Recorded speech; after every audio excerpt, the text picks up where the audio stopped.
All right, so we are back for another live stream session. I'm going to be talking today about another VA backlog that we've learned about here, and I just don't really know what to say. So we've been following, and everyone has been following, if you're in the veteran space, the different types of backlogs that have occurred over the past decade when it comes to veterans claims. So some of those backlogs have included like the wait list backlog, where veterans were dying waiting for access to healthcare. That really started about 2014. Then we also had the backlog when it came to veteran claims, and the VA wasn't filing compensation claims in a timely manner. And so that was horrible, right? Veterans weren't getting access to healthcare or compensation benefits because they were waiting, forever for VA to adjudicate those. And then those got kicked down the road into now the Board of Veterans Appeals. And so Board of Veterans Appeals has a new backlog there too. It's been kind of ongoing for a couple years, and now it's getting worse. And so in addition to that, now we have the PACT Act, right? Everyone is familiar with the PACT Act. It's very exciting. Everyone was really thought it was sexy and the newest thing that was going to help veterans, and it will ultimately help, no question about it. But now we're also learning that the program called Veteran Readiness and Employment, or VR&E, the program that's supposed to help veterans go get a job and help them with economic benefits and to, become leaders in society and become doctors and lawyers and all these other things. Well, come to find out that has also now developed a bit of a backlog. And so I'm going to talk about that here in this particular live stream, and look forward to hearing from you. If you're watching this and you have a question or comment, please feel free to comment below. I will do my best to answer any questions that I'm able to, and otherwise we'll just dive right into it. So some of you may know me. My name is Benjamin Krause. I am a VA-accredited attorney. I was not always an attorney. Instead, I was a disabled veteran who didn't have a lot going for him after getting out of the military about 20 years ago, and fought with the agency to go from 10% all the way up to 100% permanent in total. And all that way also fought with the VA to pay for me to become an attorney. So fortunately, I apparently won the lottery and ended up winning both. And now am an attorney fighting for veterans, doing the same type of thing, trying to become doctors, lawyers, counselors, psychologists, helping veterans do essentially what I did.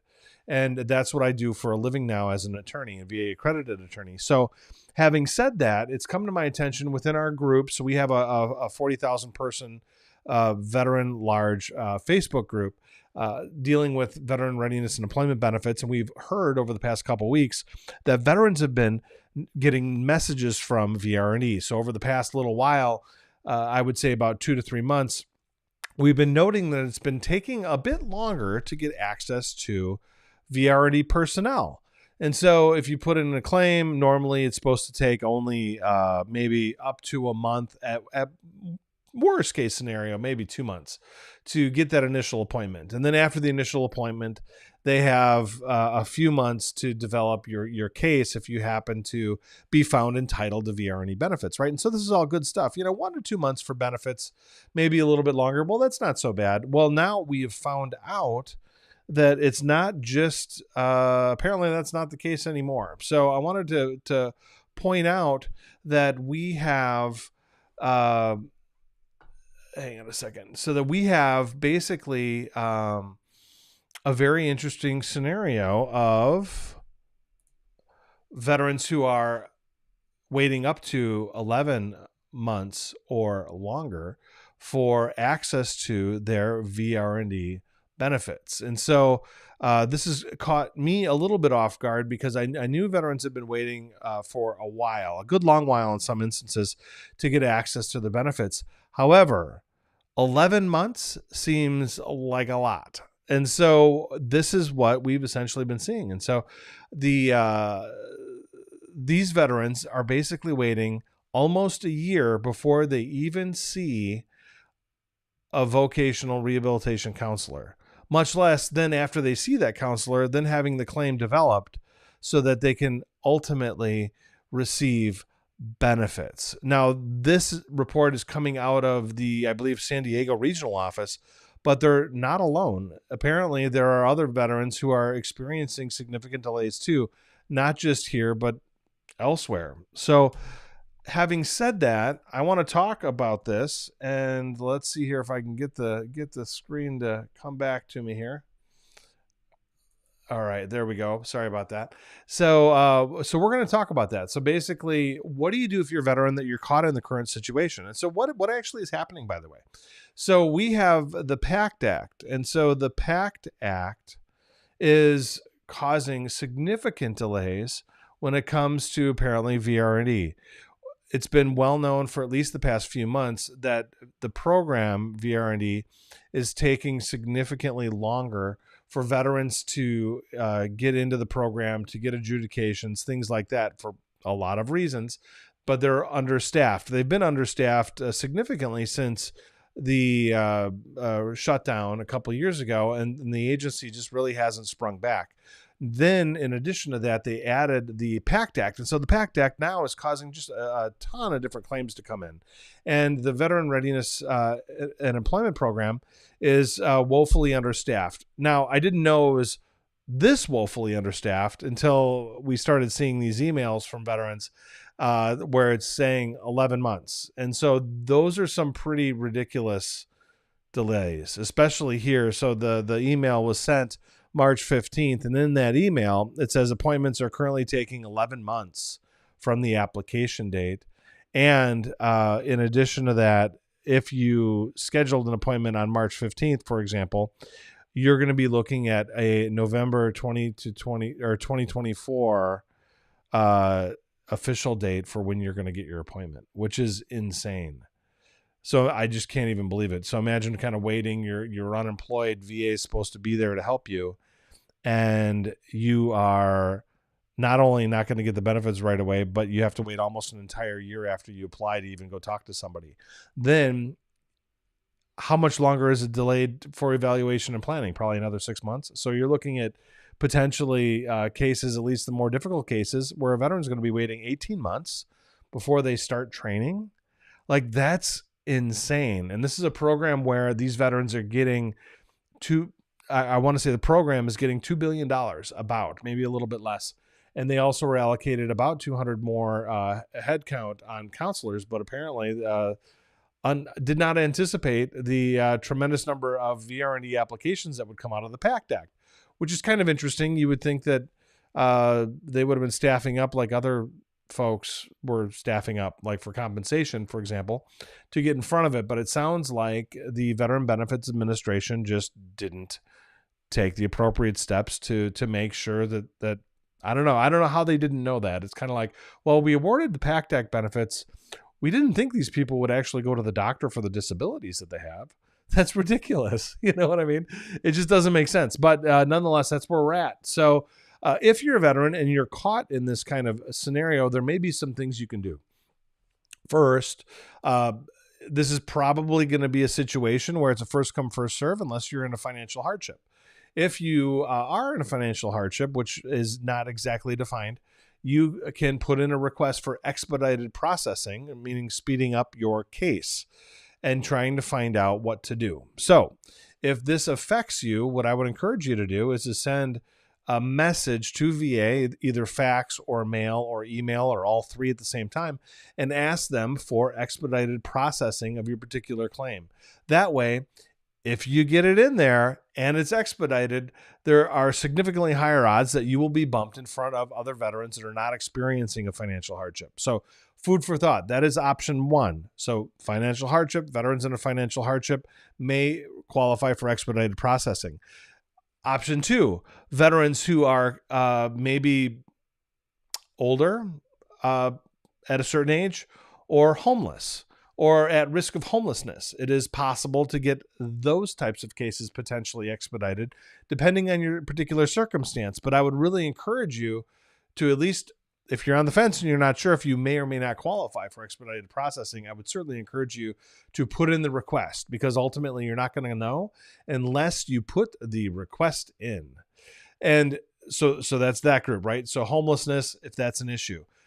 Age may also be a factor. There could also be other things that you may not think about that could also warrant expedited processing. So again, expedited processing, financial hardship is easiest. Homelessness, things like that, those may bump your case up. Now, let's say you don't fall into that camp and you have some other issue going on. The challenge here, and I just showed you in that particular email, is that you have veterans who are going to be basically, how would you put it, are basically putting in their application now, thinking it will be processed in the next couple months, right? Which is super reasonable going into the summer months, well in advance of starting in the fall, because this is kind of what you would think. Oh, this surely right now would be plenty of time. But unfortunately, now these veterans are going to be pushed out where, let's say you get into the program but you don't know if VRE is going to cover it until November. This is like well into the semester. So you're not going to be able to take those courses if you are relying on VR&E benefits. So I just want to point that out. So if you, on the other hand, are going to do the goal come hell or high water, well, in that case, maybe it does make sense for you to go anyway and just see what happens. So want to suggest that maybe that's a potential option for people. And, so in other words, if you are stuck in this quagmire and you want to maybe see if there's a way to delay or something like that, if you're in this kind of circumstance, you're going to have to potentially finance your own benefits or your own education while VRE catches up. That's not ideal, of course, if you're hoping that they're going to pay, because you may not know that whether or not the agency is going to pay what it is that you're hoping to do. So anyway, but it's an option, right? So self-finance, not great. Another option could be the squeaky wheel move, right? So let's say you don't necessarily qualify for financial hardship. Instead, what you could do is, operate as the squeaky wheel, right? So then you could file a complaint, because in my opinion, an 11-month delay is not cool, right? So you file a complaint. They're going to say, well, first come, first serve, probably. Okay, well then what's the next thing? Next thing, you elevate. You go to the White House or the VA hotline, file a complaint there, right? Maybe that bounces, maybe it doesn't. Well, then the next move could be potentially a congressional inquiry, and as a third move. And again, the whole while you're like complaining, you're like, this is ridiculous. And I'm pretty sure that the policy also supports this, in the sense that they're not supposed to take this long. An 11-month delay before your first appointment is completely absurd. So having to recap, because I have another appointment I got to go to. So I wanted to, at least get this out there, because again, astonishing. So VR&E is taking up to 11 months. And I've heard one veteran said 20. Which, again, I can't believe that this is happening. It's completely absurd.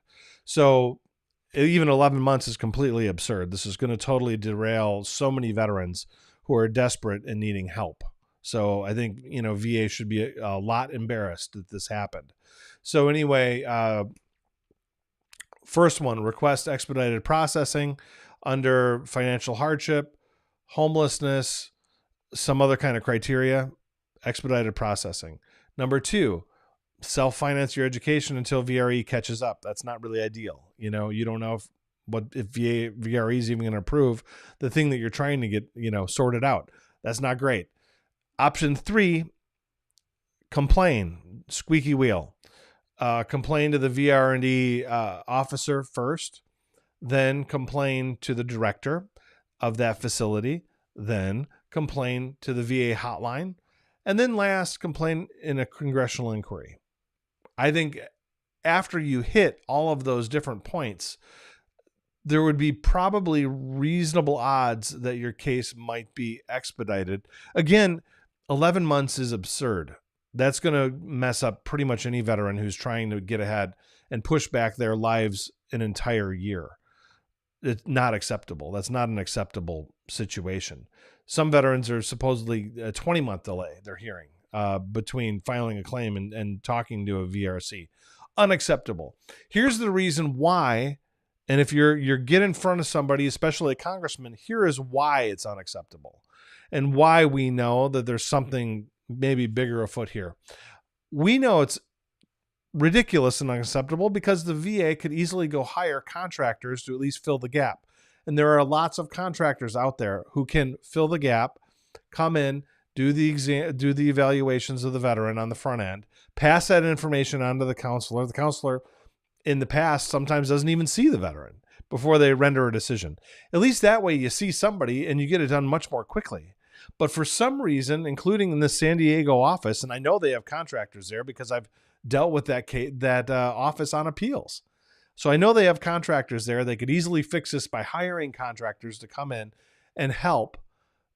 Apparently they're not, or at least they're not doing it enough. And I guess the question is kind of like, well, why?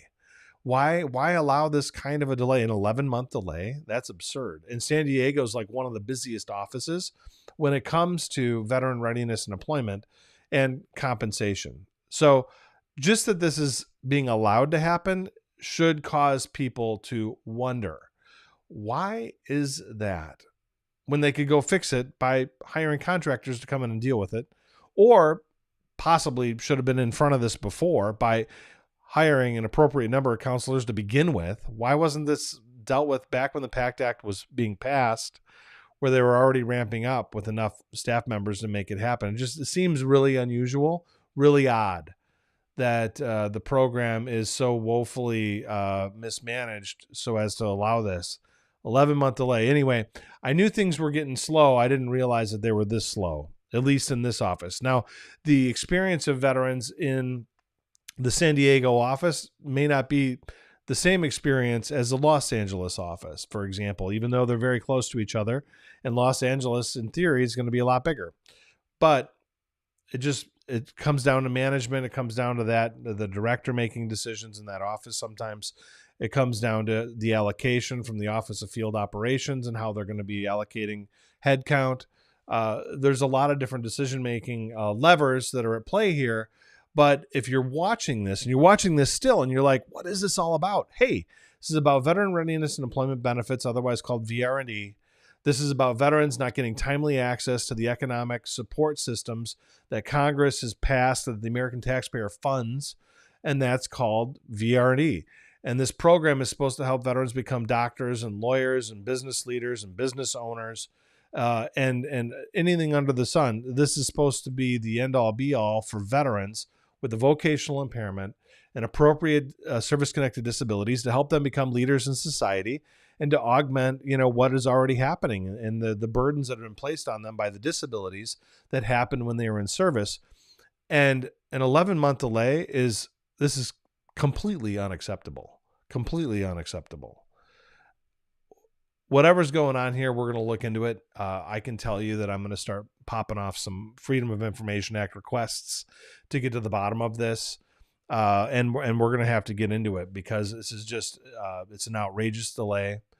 I hope if you're watching this and you're concerned about your own, delay, I would encourage you wholeheartedly to talk with your congressional offices to tell them about these challenges and to encourage them to act on your behalf to make it happen for you. So anyway, I wanted to do this. It's Wednesday. I wanted to get this the word out because an 11-month delay is unacceptable.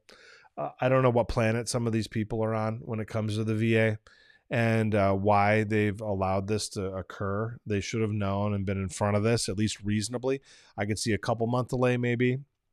But an 11-month delay is absurd, and we haven't heard a whole lot about this. I'll tell you, I'm going to be writing my fingers off to try to get the word out about this because it's absurd. So anyway, what I am going to do is try to come up with a sequence that veterans can follow, potentially put it into like a PDF download or something like that might help to help you navigate this. Because again, if you're watching this and you're wondering like, well, what do I do? My law school starts in September and my appointment isn't until November, and now I'm at risk, right? So they're going to be at risk trying to move their dreams forward because VR&E was mismanaged, at least in some of these offices. So we're going to be on top of it here. I'm going to be looking into it. If you are interested in reading more about this, I do publish regularly on disabledveterans.org. That's my blog. And then, of course, Krause Law, Benjamin Krause Law is my law firm website. And if you have questions there about these types of issues and how they might be affecting you, you can feel free to reach out with questions. We're going to get to the bottom of this. It's unacceptable. Congress gave the VA a boatload of money in 2022. Everyone was super happy, and we're not even 2 years into this situation, and now we're running into all these problems. So something is happening. The money is going somewhere. I think a lot of us are growing more concerned that the information or the funds are maybe going in directions that people don't anticipate. So anyway, having said that, God bless. Hope to get the word out. If you see this, spread the word. Talk to your congressman, talk to your VSO, let them know what's going on. A lot of people don't know, and we now have the email and other things that VRE is sending out about these delays, and it's completely absurd. So anyway, take care, and otherwise have a great remainder of the week.